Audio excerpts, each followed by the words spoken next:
las mesas de los cambistas. Los únicos que gritaban hosana eran los niños. Los adultos aparentemente se dieron por vencidos después de la decepción de la noche anterior. Escrito está, dijo, mi casa será llamada casa de oración, pero ustedes la han convertido en cueva de ladrones. 14 Se le acercaron en el templo ciegos y cojos y los sanó. 15 Pero, cuando los jefes de los sacerdotes y los maestros de la ley vieron que hacía cosas maravillosas y que los niños gritaban en el templo, Hosana al hijo de David, se indignaron. 16 Oyes lo que esos están diciendo, protestaron. Conviértete en miembro del canal y sé un instrumento de la palabra de Dios.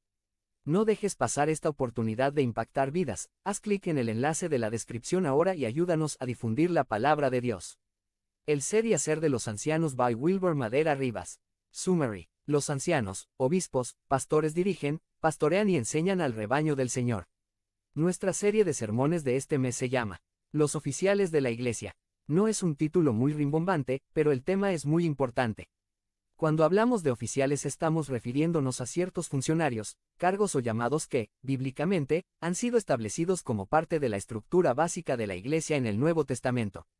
Es decir, que estos oficios, cargos, o funcionarios son una parte estructural del aspecto institucional de la Iglesia establecida desde la época apostólica y que perdura hasta nuestros días. La semana pasada dejábamos en claro la importancia de esa estructura de autoridad que el Señor estableció desde el principio. Cristo mismo estableció apóstoles, profetas, evangelistas y pastores maestros, según veíamos en Efesios 4. Y como vimos, los tres primeros oficios tuvieron un carácter temporal, pues correspondieron a la etapa fundacional de la Iglesia y no continuaron más allá de la época apostólica, pero el oficio de pastor maestro, sí continuó siendo parte estructural de la organización de la Iglesia hasta nuestros días. Hoy día no hay apóstoles, profetas y evangelistas, en el sentido del oficio tal como se dio en el Nuevo Testamento, pero sí tenemos pastores maestros que continúan sirviendo en ese mismo oficio tal y como se estableció en la Iglesia del Nuevo Testamento. De hecho, entre la primera y segunda venida de Cristo, hay dos oficios que perduran en la Iglesia de acuerdo con la Escritura y estos son, los oficios de 3040, anciano y el oficio de diácono. El Nuevo Testamento da testimonio de que a medida que la Iglesia se extendía por el mundo, estos dos oficios eran los que continuaron en la estructura de organización en las iglesias locales. Como muestra Filipenses 1:1, Pablo y Timoteo, siervos de Cristo Jesús, a todos los creyentes en Cristo Jesús que están en Filipos, junto con los obispos y diáconos. Como vemos, Cristo mismo no dejó a su iglesia para que se dirigiera sola, sino se encargó de establecer estructuras de autoridad para que su cuerpo llevara una dirección clara y de acuerdo con su voluntad.